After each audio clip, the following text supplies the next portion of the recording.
I think we know how to make a peanut butter and jelly sandwich, right? Like you have a piece of bread, you slather on some peanut butter. You have another piece of bread where you put some jam or some jelly on it.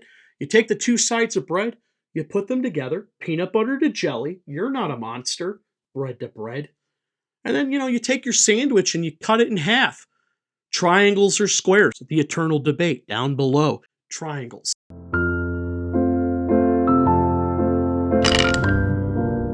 I think Dungeons and Dragons uses the peanut butter and jelly as their personal business model. Now, I know that's not true. You don't need to write in the comments, well, they don't actually use the peanut butter and jelly, Corey.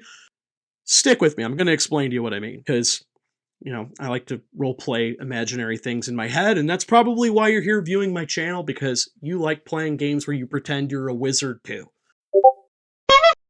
Take yourself back to 2013. We pan up this large black tower where the wizards of the coast meet in their boardroom. And Chris Perkins is like, hey, Jim. I don't know. There's some guy named Jim. And he's staggering out of the staff work lounge with like a 1998 Uncrustable halfway in his mouth.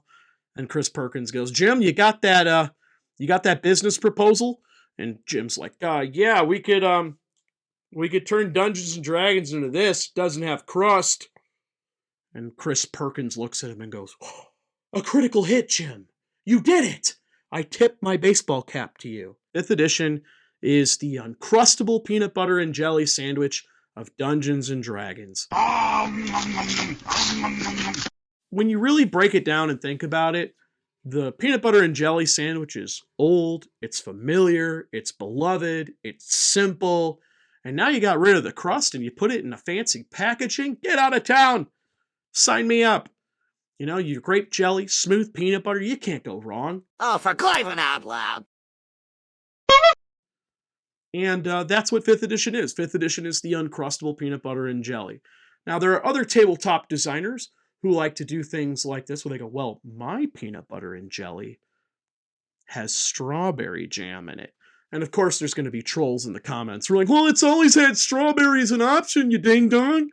And then there's other people that are like, I have an artisanal bread for my peanut butter and jelly sandwich.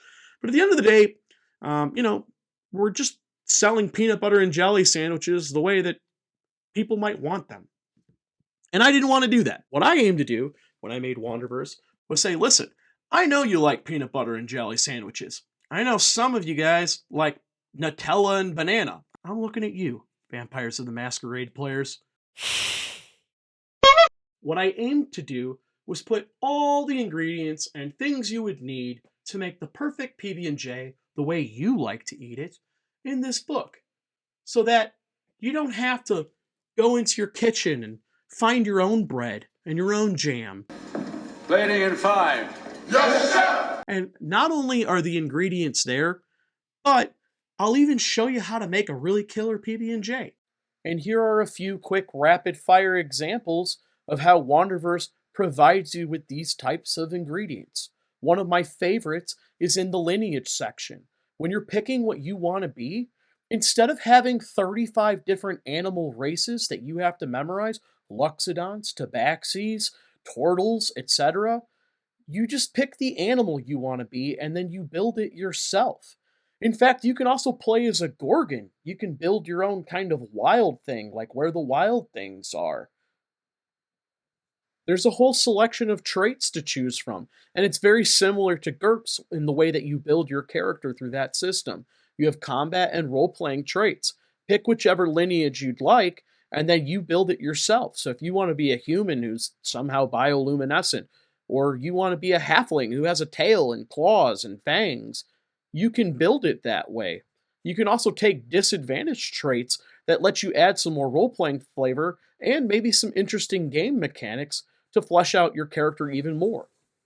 And you have these class features that let you pick and choose what you want to do with your class as you level up. Every odd level, you pick a class feature. And so you can take some of the new abilities that are available to you, but if you don't like any of them, you can either choose a new skill, you could choose a new trait, or you can just choose what your class does well, like if you want another sneak attack die, or maybe you want another spell. WANDERVERSE lets you customize your actions during combat encounters using the Delta Action Point economy. I love telling stories, and I love teaching people how to tell stories, and there are strategies in this book to help you with that.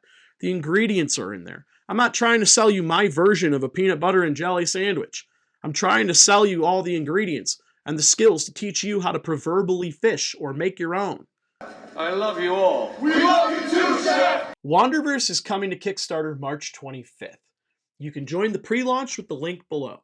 If you'd like to try out our free playtest materials, go to thecommonlands.com/WANDERVERSE. Let us know what you think. Join the campaign. We'd love to have you with us.